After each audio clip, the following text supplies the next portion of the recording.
Imagine a rope stretched to its absolute physical limit. On one end, the people who raised you. On the other, the people you are raising. And right in the middle, absorbing all that tension, is you. Eventually, the fibers begin breaking. This is the daily reality for the sandwich generation, a demographic trapped between the needs of growing children and the increasing demands of aging parents. The logistics of this situation are often impossible. You have two separate generations requiring 100% of your time, your finances, and your emotional energy. Attempting to meet these conflicting expectations perfectly is a systemic trap. It is a strategy that leads directly to catastrophic failure. Instinctively, most caregivers adopt a specific psychological role, the mediator. The mediator operates on the flawed belief that they can absorb every bit of family friction. They think if they work hard enough, they can keep everyone satisfied. This shows what happens to caregiver bandwidth.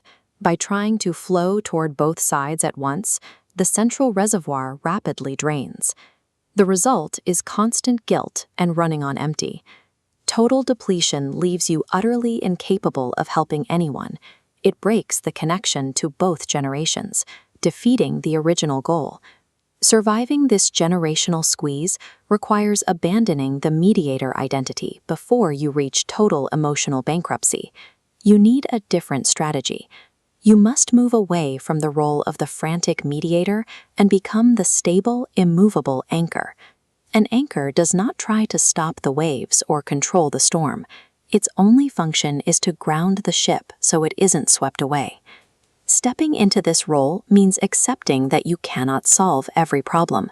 Instead, you provide the unwavering stability your family needs to find their own balance.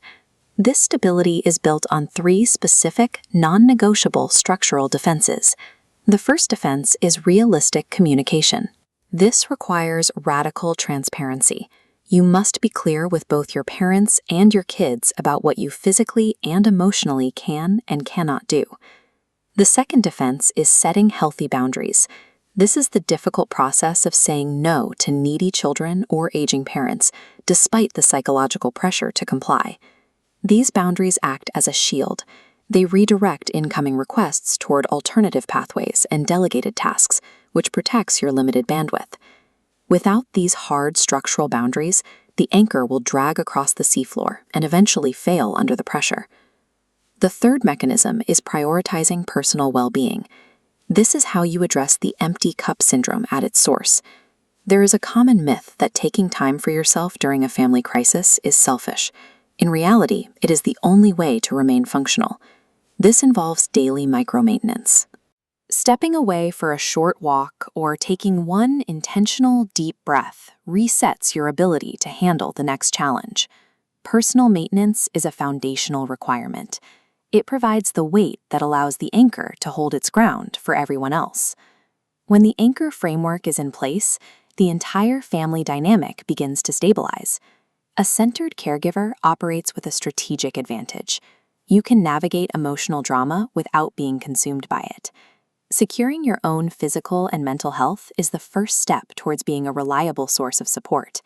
You have to be stable yourself before you can ground others.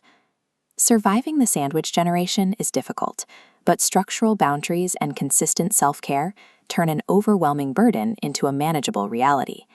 This stage of life is a universal challenge, and the pressure you feel is a common experience for millions. We want to hear your perspective. Please share your own survival tips or boundary-setting strategies in the comments below. For more frameworks on mastering family dynamics and personal well-being, subscribe to the channel. Thank you for watching.